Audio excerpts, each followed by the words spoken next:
장군님께서 명랑해전에서 병사들을 앞두고 했던 유명한 말이 지금은 고사수거가 되어져서 우리에게 다가오고 있는 내용이 있습니다.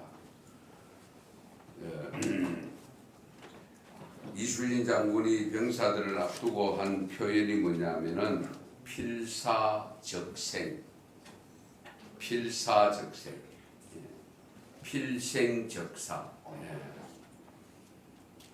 그거는 이제 한문으로 표현이 되어 있어서 요즘 젊은 세대는 이해하기가 쉽지 않습니다만은 반드시 죽고자 하는 자는 살고 살고자 하는 자는 죽는다. 이제 그런 뜻으로 했던 것이죠. 그러니까 병사들을 정쟁을 앞두고 지금 적을 앞두고 병사들에게 이런 표현을 한 것은 죽음을 각오하고 임해라는 거죠. 그러면 산다.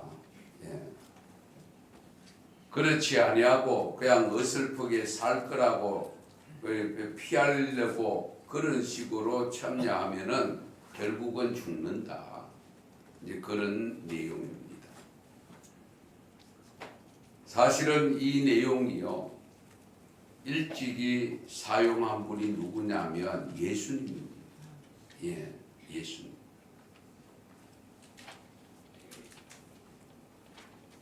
우리 예수님께서 오늘 본문에 보면 한 알의 미라를 표현을 하고 있습니다. 이 내용을 부연 설명을 좀 드리면 이스라엘 최대 명절은 유월절이잖아요. 유월절은 흩어져 있는 모든 이스라엘 백성들이 1년에 한 번 모입니다. 그 한 번 모이는 예배드리기 위해서 모이는데 이 명절에 우리 예수님이 공생애를 마감하는 유월절입니다. 그런데 예수님이 예루살렘에 입성하셔서 유월절을 지키기 위해서 준비하는 과정에 있는데 이 유월절을 지키기 위해서 각지에서 올라왔는데 오늘 본문에 보면 헬라인 몇 명이 올라왔다고 있어요. 헬라인 몇 명입니다. 이방인들입니다. 헬라인 몇 명이 유월절을 지키기 위해서 올라왔다. 결국 이들이 개종을 한 사람들, 유대교로 개종한 사람. 그 개종을 했다 할지라도 보다 철두철미한 신앙을 가졌다고 볼 수 있겠죠. 왜 그 먼 거리로 이동해 와서 명절을 지키러 왔으니까요. 그 예루살렘에 올라온 이 헬라인 몇 명이 무슨 이유인지 모르겠지만은 예수님이 지금 올라와 있다는 소문을 듣고 오늘 본문에 보면은 이들이 예수님을 만나려고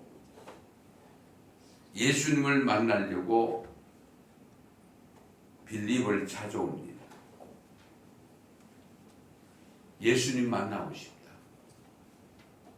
무슨 말을 전하려고 하는지 아니면은 예수님이 어떻게 생겼는지 모습이라도 보려고 하는지 모르지만은 그 헬라인이 유대교로 개종해서 와서 예수님의 소문을만 듣고 있었는데 그 예수님이 지금 여기 예루살렘 올라와 있다는 이야기를 듣고 한번 만나고 싶다고 요청한 것을 보면 한편으로는 대단한 신앙이다, 큰 신앙이다 라고 볼 수 있지 않겠습니까?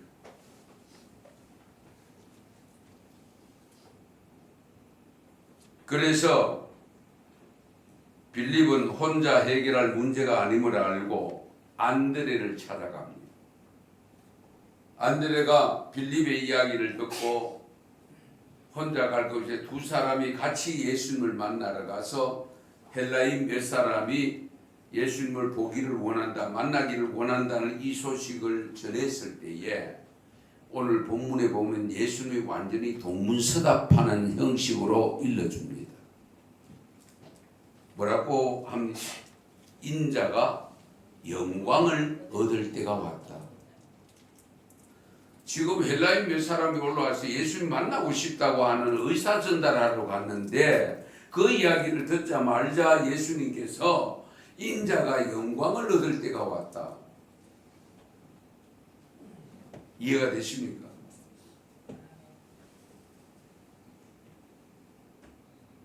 지금 분명한 것은 예수님이 지금 예루살렘에 올라와 계시는 이유, 단순한 유월절을 지키러 올라온 것이 아니고 지금 십자가에 달리기 위해서 올라오신 거잖아요. 그런데 십자가에 달려 돌아가시는 것을 무엇으로 표현했느냐? 영광으로 표현했습니다. 이 엄청난 거 아닙니까? 십자가에 달려 죽으시는 것을 영광으로 표현할 때에 그걸 쉽게 받아들일 사람 누가 있습니까? 여러분이 주님 때문에 당하는 고난을 당하면서 만약에 죽음의 직전에 와 있다고 할 때에 그런 경우를 두고서 안타까운 마음으로 전부 안절부절하고 있는데 내가 영광을 얻을 때가 왔다고 하면 거기 와 있는 사람들이 뭐라고 표현할까요? 그냥 각자 생각하시기 바랍니다.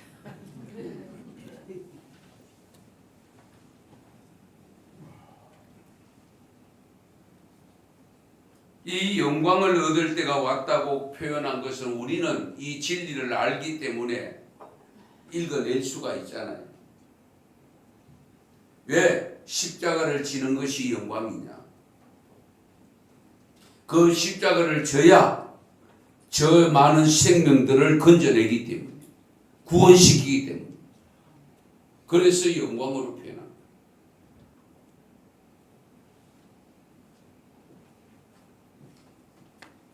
그 십자가를 지고 달려 돌아가시는 그것을 통해서 부활의 소식까지도 직접 확인할 수 있는 길을 열어주시잖아요. 그러니까 그보다 더 큰 영광이 어디 있습니까? 엄청난 영광이죠. 예. 그런데 어쨌든 이 영광을 얻기까지 반드시 거쳐야 할 과정이 있는데 그 과정을 24절에서 이제 하늘의 미래에 대한 비유를 하고 있습니다. 내가 진실로 진실로 너희에게 이르노니 하늘의 밀이 땅에 떨어져 죽지 아니하면 하늘 그대로 있고 죽으면 많은 열매를 맺느니라. 24절 내용의 말씀이 예수님에게만 해당되는 말씀입니까? 제자들을 두고 하신 말씀입니다.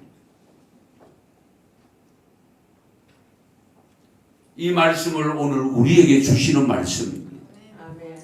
오늘 우리에게 주시는 말씀. 예.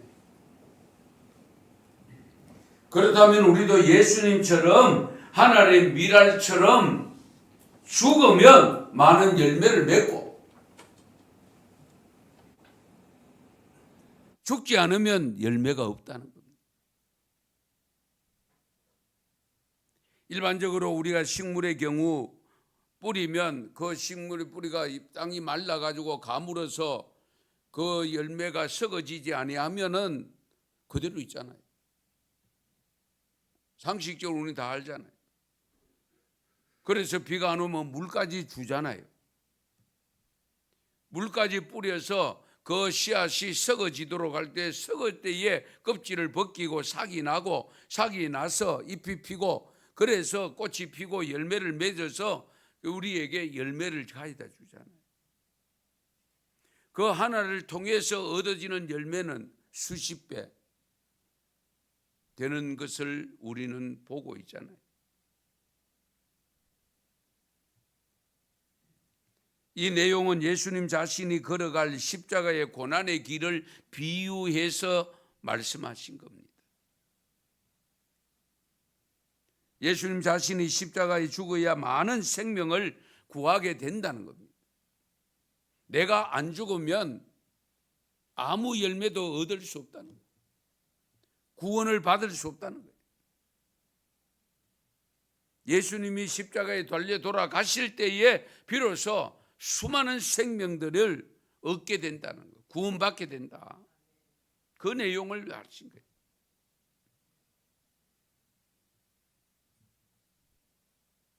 이것이 바로 장차 제자들이 가야 할 길이고, 오늘 이 시대에 하나님을 경외하고 주님의 제자라고 고백하는 저와 여러분이 가야 할 길입니다. 이 점도 염두에 주시고,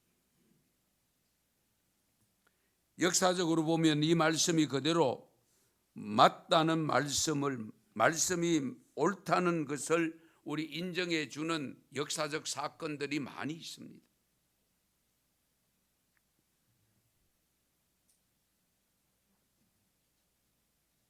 어느 민족이나 어느 지방이든 자신들이 살아오는 문화가 있고 고유의 종교적 내용들이 있을 때에 이 새로운 것이 들어가면 항상 배척부터 하고 보잖아요. 특히 기독교가 들어가는 곳에 순교자가 없는 경우가 거의 없습니다. 예. 많은 설교를 들어서 많은 내용을 들어서 또 읽어서 알고 계시겠습니다마는 우리나라 기독교 역사에 우리 순교사를 여러분 아셔야 됩니다. 왜?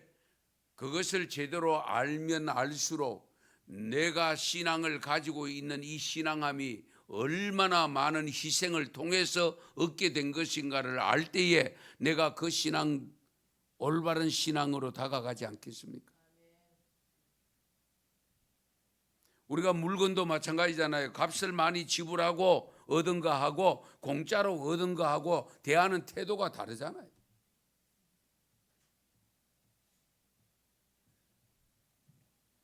우리나라 복음의 역사가 이제 42주년을 맞습니다마는 우리 기독교 역사 속에 우리나라 최초의 순교자 누군지 아십니까?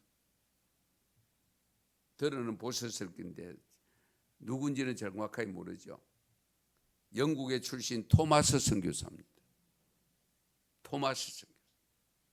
이 선교사님에 대해서 조금 이해를 돕기 위해서 조금 상세한 내용을 말씀을 드리려고 합니다.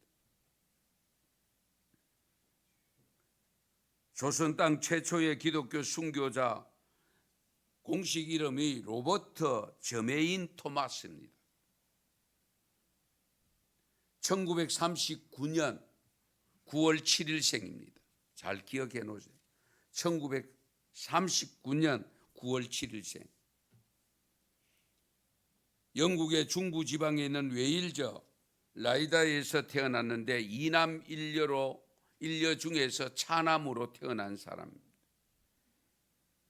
아버지도 목사님이 있었습니다.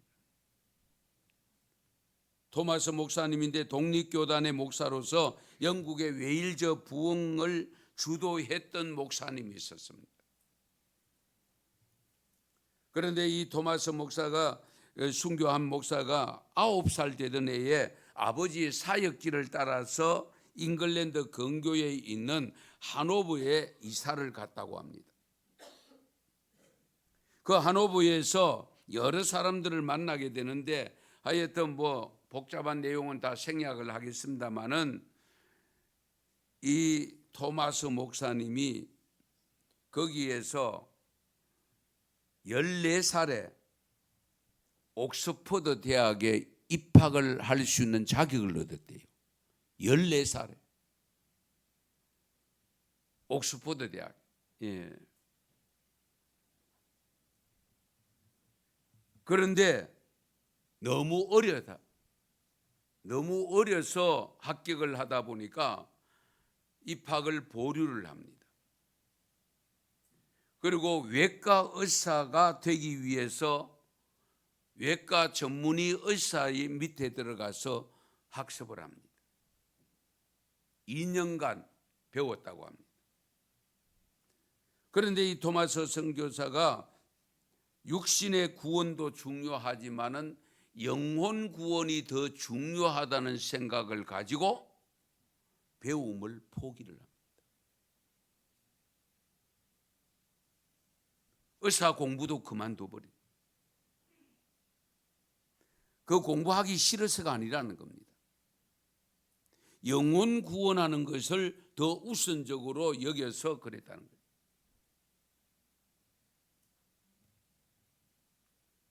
그래서 이 토마스 선교사님이 그 학습을 준비하는 과정 속에 선교사 이 영혼 구원에 대해서 준비하는 과정 속에 초등학교 교사로도 1년간 섬겼답니다. 그런 가운데서 신학대학을 들어가서 5년간 공부를 하면서 거기서 결혼을 하고 그 하노버 교회에서 안수를 받고 중국 선교사로 건너갑니다. 중국 상하이에 도착했던 이 토마스 선교사가 사역에 전념할 때에 그 상해 환경에 적응하지 못하는 부인이 목사님이 안 계시는 순간에 사생아를 낳고 결국은 죽습니다. 아이도 죽고 엄마도 죽습니다. 사모님도 죽습니다. 여러분 한번 생각해 보세요. 아직 20대 초반입니다. 눈물로 아내를 천국에 보내고 사역에 전념하다가 1년 후에 선교사를 사임을 하고 산둥반두 여러분 들어보셨죠? 예, 체프라고 하는 것에 가게 되는데 그 체프의 중국 세관에서 통역관으로 감독관으로 근무를 좀 하게 됩니다. 그 사역을 하면서 조선인 김자평이라는 분하고 최선일이라고 하는 두 분을 만나게 됩니다. 이 토마스 선교사님. 그래서 조선에 대해서 궁금할 거 아닙니까? 그렇게 대화를 해보고 그러면서 조선에는 기독교가 없다는, 예수를 모른다는 것을 알고 조선에 내가 기독 복음을 전하러 가야 되겠다는 생각을 갖게 만듭니다. 예.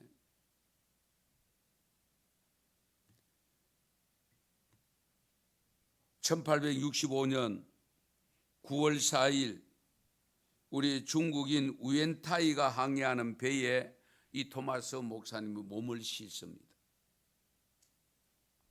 그리고 서해안에 들어옵니다.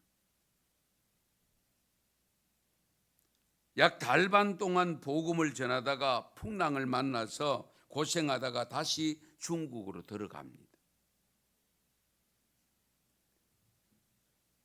토마스 선교사님은 선교하러 올 때에 성경책을 번역하기 위해서 조선어를 열심히 배웠대요. 그래서 조선으로 오는 준비를 하다가 1866년 8월 9일에 여러분 역사적으로 들었던 제너럴 서머노를 타고 들어옵니다. 또 두 번째로 들어온 거예요. 그 성경책을 가지고 와서 도시에서 복음을 전하기 위해서 평양으로 들어오는데 대원군이 그 당시에 쇄국 정책을 하고 쓰고 있었잖아요.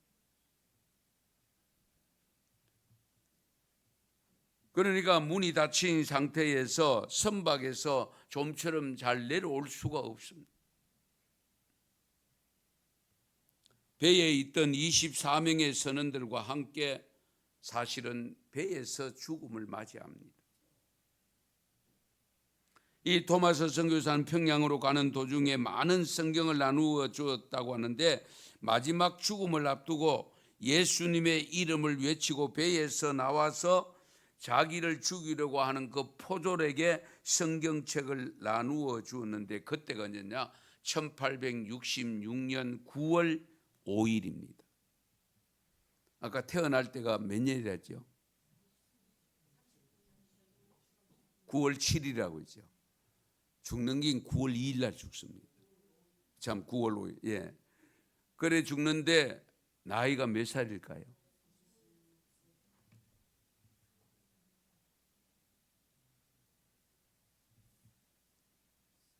여러분 37살입니다. 참 27살입니다. 이해가 됩니까? 39년생 66년도에 순교를 합니다. 제가 가끔 말씀드리지만은 우리나라의 당시에 선교사로 들어온 분들이 전부 20대입니다. 상상을 초월합니다. 지금 우리 20대가 선교사로 나가는 분은 거의 없습니다. 요즘은 30대도 잘 없습니다. 지금 나가 계시는 선교사님들이 이제 퇴직할 때가 다 된 선교사가 많은데 그 선교사님들의 빈 자리에 들어갈 선교사님들이 지금 마땅치 않아서 야단입니다. 그 20대 초반에 들어와서 사모님이 아기를 낳다가 사생아를 낳고 결국은 본인도 죽고 정말 혈혈단신으로 지금 중국에 다시 들어갔다가 다시 대한민국에 나와서 복음을 전하다가 결국 27살에 하나님의 부름을 받고 떠난다는 사실.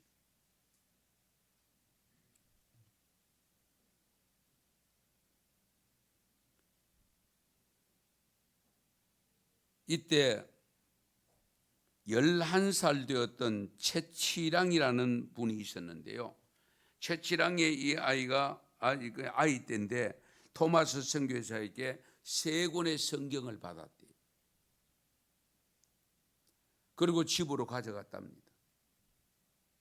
그런데 이런 소문이 들리니까 관과에서 박영식이라는 당시에 이게 관청에 근무했는데 관령인데 결국은 토마스가 전하는 성경책을 가지고 있는 사람들을 샅샅이 조사를 해서 다 처형을 시키는 일이 발생합니다. 그때에 그 성경책을 버리든지 찢어버리든지 하여튼 태워버리든지 버려야 됩니다.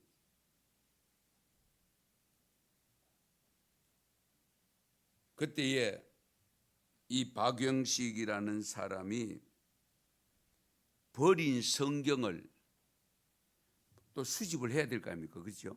관청에 근무하는 사람이니까 그걸 수집해서 자기 집에 가서 벽지로 사용합니다. 벽지로. 잘 들으세요. 참 하나님의 역사는 우리의 상상을 초월합니다.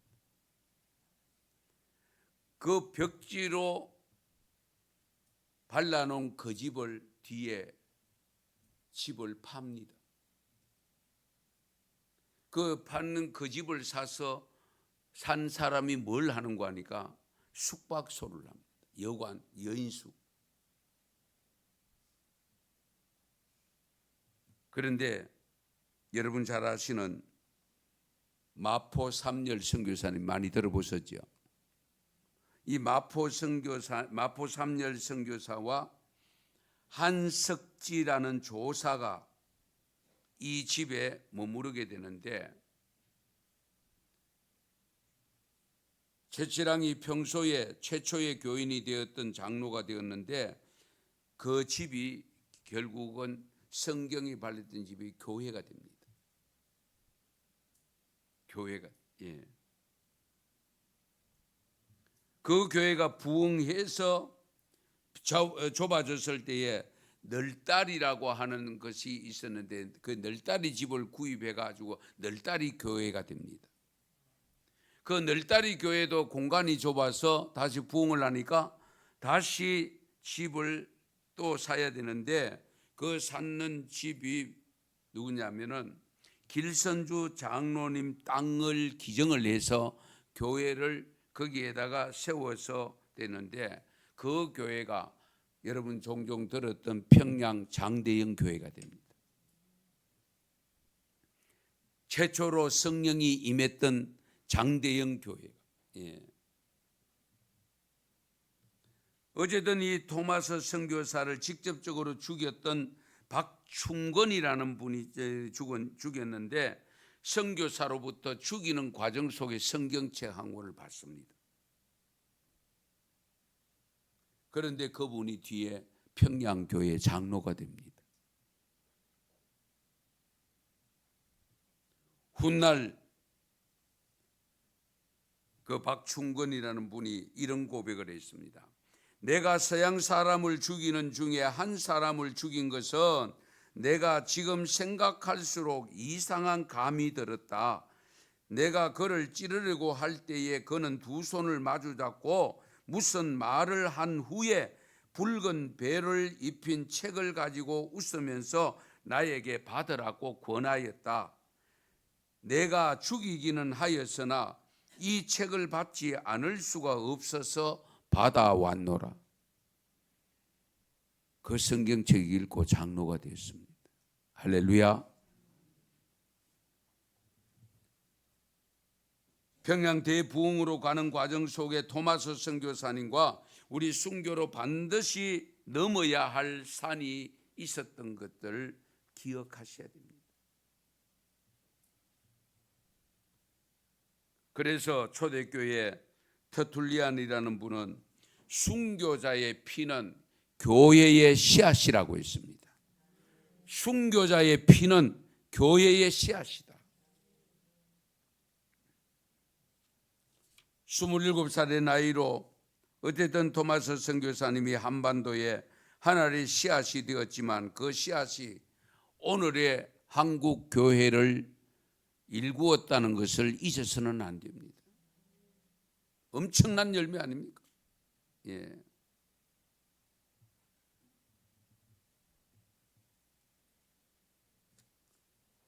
우리 토마스 선교사의 순교가 우리 한국 교회에 보이지 않는 이정표가 된 겁니다. 그의 순교적 신앙은 결국 후대의 수많은 우리 선교사들의 모델이 되었고 그 순교 정신은 우리 한국 교회에 속히 소중히 간직되어져서 내려오고 있었고 우리 한국 교회사에 순교자가 얼마나 많은지 정확한 숫자는 모릅니다. 그 순교한 내용을 이해를 돕기 위해서 조금은 오늘 말씀을 좀 드릴게요. 우리가 주기철 선교사님, 손양원 목사님 이런 분들은 다 알지만은 이름도 없이 정말 순교당한 분들이 엄청나게 우리가 상상을 초월합니다. 용인에 가면 여러분 가보신 분 계시죠? 1989년도에 완공했던 한국 기독교 순교자 기념관이 있습니다. 거기에 우리 한국 교회에서 지금까지 발굴된 순교자가 2,660명입니다. 발굴된 순교자입니다. 예. 그 중에 600여 명의 순교자 명단이 제시되어 있습니다.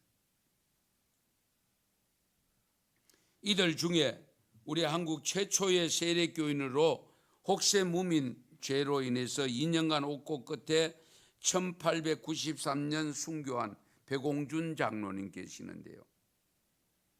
천황 숭배를 거부했던 7년간 옥고를 치르고 1944년 순교한 주기철 목사님, 6.25 당시 교회당을 비우라는 공산당에 맞서다가 총살당한 박영건 목사님, 그리고 손양원 목사님, 이렇게 많은 순교자를 배출한 우리 한국 교회,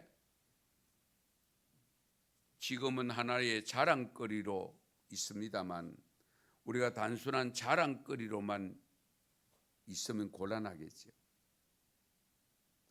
그 순교 정신을 따라서 대를 이어가면서 계속 우리 순교자는 나오지 않는다 할지라도 그런 순교자적인 신앙을 가진 자들로 이어가야 되지 않겠습니까? 이분들의 순교에 피 흘림이 없었더라면 오늘의 우리 한국 교회는 분명히 없을 겁니다. 우리나라가 세계에서 기독교가 가장 급속하게 번창하는 나라가 될 수 있었던 것은 이렇게 많은 순교자들이 있었기 때문이고, 그에 의해서 하나님이 약속한, 우리 예수님께 약속한 열매가 맺어지는 것을 보여준 것이, 현실화된 것이 한국 교회입니다. 이런 현실에서 우리나라에 우려되는 상황이 한 가지 있는데요, 소위 말하는 종북 세력입니다.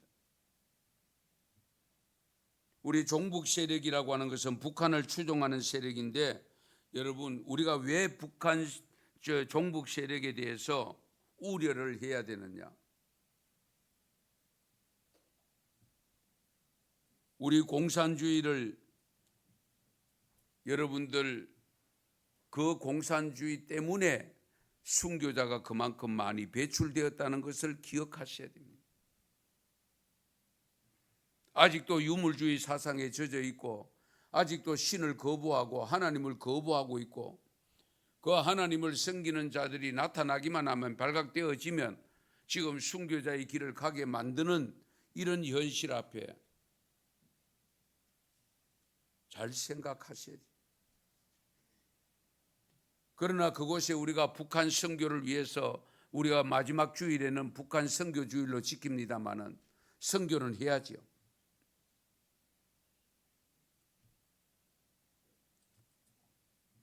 여러분 잘 아시는 제암리교회, 일제시대 때 만세운동과 함께 있었지만은 전라남도 영광, 그 영산, 야월도 이런 곳에 엄청난 순교자가 발생했다는 것. 영산교회가 있는데요, 그 영산교회 경우에 첫 번째 순교자는 만세운동을 주도했던 영산교회의 23살, 그 당시에 23살 기삼도 청년이었고요, 두 번째 순교자가 노병채 집사님으로 수장시키려고 할 때 스스로 물에 뛰어서 내리면서 찬송을 부르면서 죽어갔다고 합니다. 그리고 세 번째 순교자가 10월 13일에 염산교회의 일대 교역자였던 허상 장로와 부인이 봉덕산 골짜기로 끌려가서 매를 맞고 죽창에 찔려서 순교를 당합니다. 공산군은 당시 염산교회 김방호 목사님, 김하순 사모님 5 아들, 심지어 8살, 5살 된 철부지 어린 손자까지 다 죽이다. 일가족을 몰살시킵니다.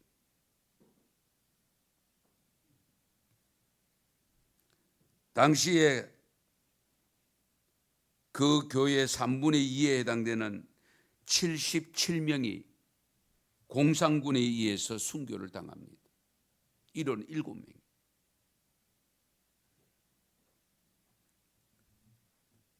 어떤 방법으로 죽였느냐? 몽둥이로, 죽창으로, 그리고 새끼줄에 묶어서 돌을 목에 매달아서 물에 빠뜨리는 이런 엄청난 짓을 했다.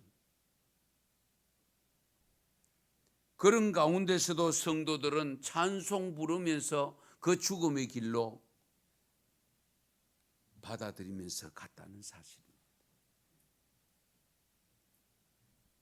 오늘의 우리의 신앙생활은 감히 따라가기 어려운 모습 아닙니까?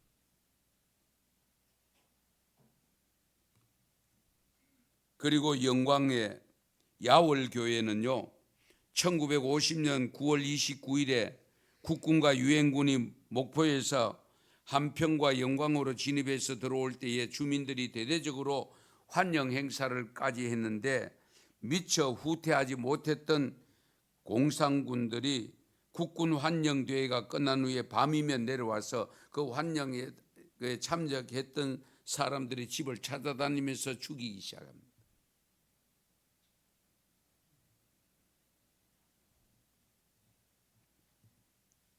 야월교회 온 교우들이 한 사람도 빠짐없이 어린아이들까지 65명 모두가 순교를 합니다.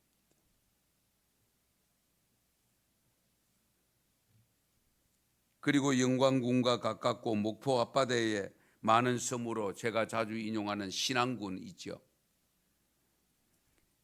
신안군에는 작은 돌멩이 드러난 것도 섬으로 보는데요. 그 섬이 모두 947개 섬이라고 하는데 사람이 사는 섬이 81개라고 합니다. 이 숫자도 정확하지는 않습니다. 더 많이 언급된 자료도 있습니다. 그런데 그 섬 중에 정도 많이 들어서 잘 아시죠? 그 정도의 순교자가 누구죠? 문중경 여전도사님.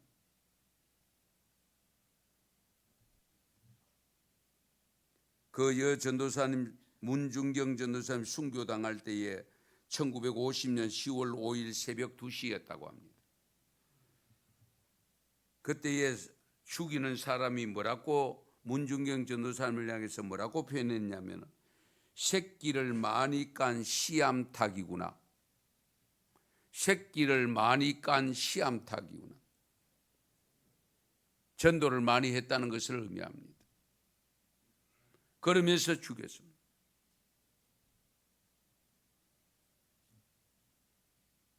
거기 신자율이 90%라는 거 아닙니까? 90%가 기독교 신자. 그래서 어쨌든 순직자와 순교자가 나온 지역은 열매가 많다는 사실입니다. 믿습니까? 그런 것을 보면 대구가 기독교 신자율이 영남지방이 적은 이유는 순교자가 적다는 거잖아요. 그런데 그중에 유일하게 섬으로 울릉도가 전국에서 두 번째로 신자율이 높은 32%나 되는 이유가 뭐냐? 세 분의 순교자가 있습니다.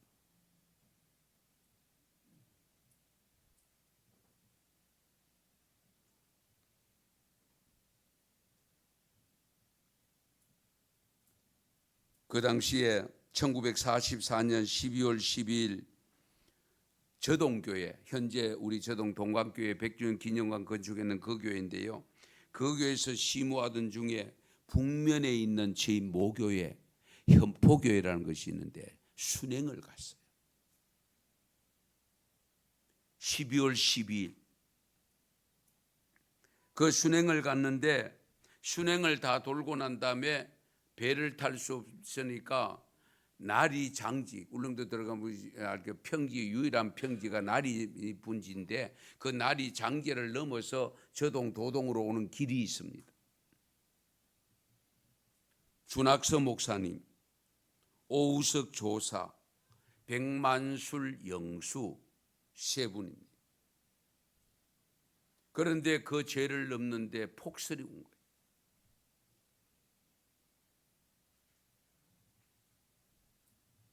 그런데 여러분 잘 아시는 대로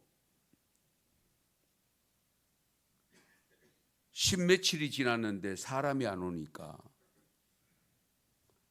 그때서야 이제 연락이 닿아서 출발한 지가 13일인가 됩니다.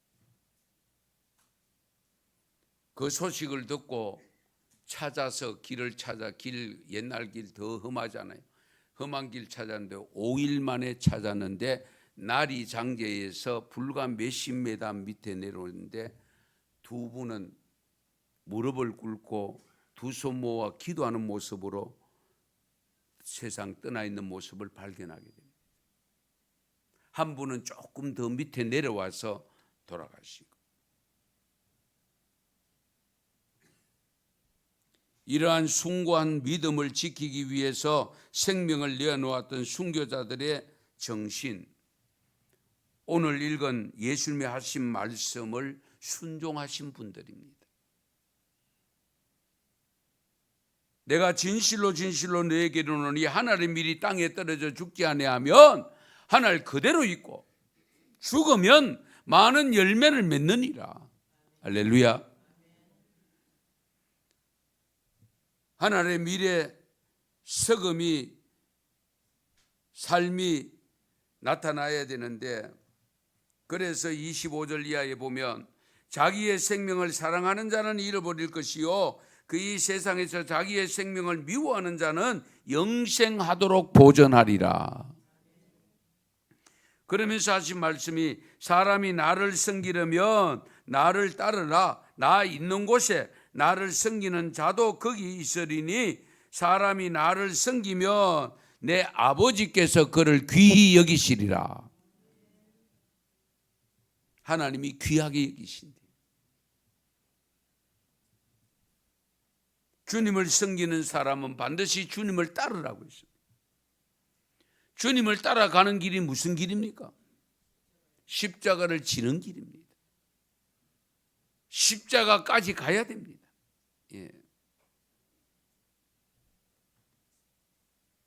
마태복음 16장 24절 25절에 보면 이에 예수께서 제자들에게 이르시되 누구든지 나를 따라오려거든 자기를 부인하고 자기 십자가를 지고 나를 따를 것이라.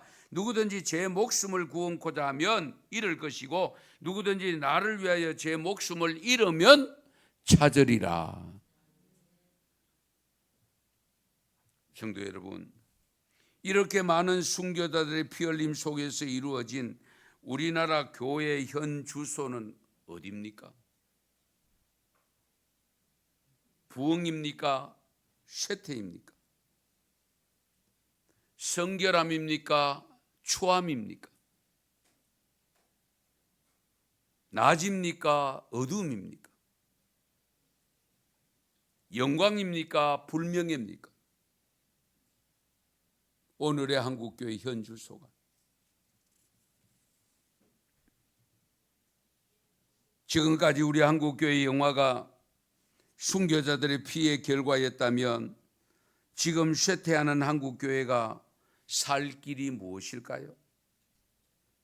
회복할 길이 무엇일까요?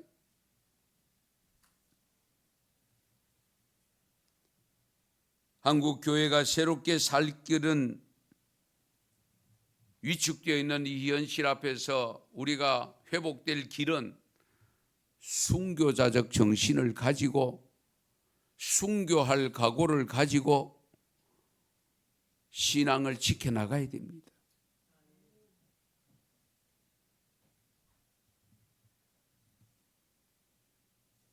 한국교회가 새롭게 부흥의 불길이 타오르게 할 대안이 있다면 어떤 것이라고 생각합니까? 순교자 정신을 이어받아서 순교자적인 삶으로 바뀌어져야 됩니다.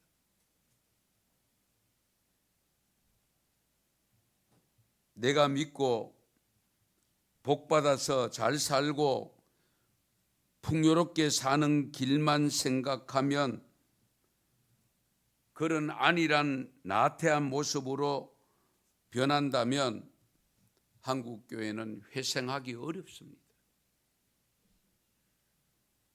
이럴 때일수록 우리가 정신을 차리고 순교자적인 삶으로 무장해야 됩니다. 하나님의 말씀에 순종하는 삶을 위해서 내 자신을 죽는 데 내어놓을 수 있어야 되는데 죽는 데까지는 아니라 할지라도 어떤 힘을 잃어버리는 지경에 이른다 할지라도 그것이 믿음의 길이라면 신앙의 길이라면 말씀의 길이라면 갈 수 있어야 되지 않겠습니까? 내 몸 생각하고 내 형편 생각하고 내 지위 생각하고 그거 다 챙기려고 하다가는 우리 순교자의 길을 갈 수가 없습니다.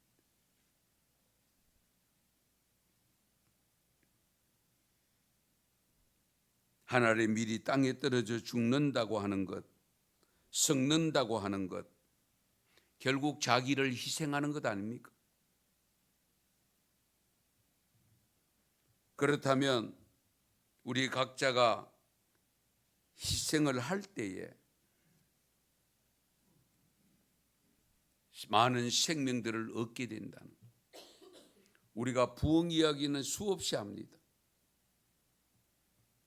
그 부흥이 이루어지기까지는 순교자적 신앙생활을 할 수 있어야 돼요.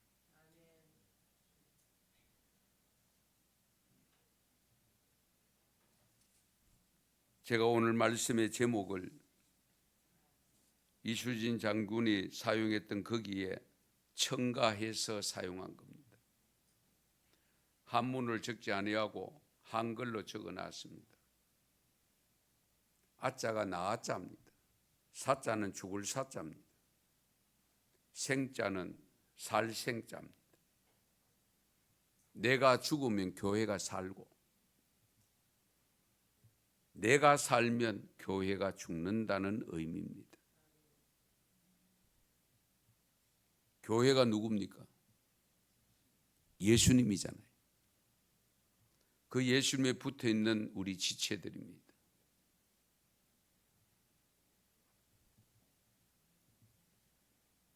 우리가 주님을 위해서 살겠다고 나선 주님의 제자라고 고백하는 삶을 살아가고 있는 성도들입니다.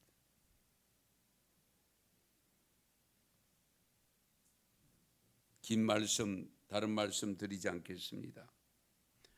앞에서 수많은 우리 순교자님들의 그 해외에서 오신 선교사님들의 30대도 아닌 40대도 아닌 정말 20대에 들어와서 복음을 전하고 순교하기까지 한 그 열매를 우리가 거두고 있다는 이 사실을 기억하면서 여기에서 만족하고 있을 것이 아니라 나 또한 맺어진 이 열매, 죽어지는 열매가 되어져서 많은 생명들을 살려내는 놀라운 역사가 일어나는데 우리 언성교회 교우들을 통해서 보여주고 확인시켜주는 역사가 일어나기를 축원합니다.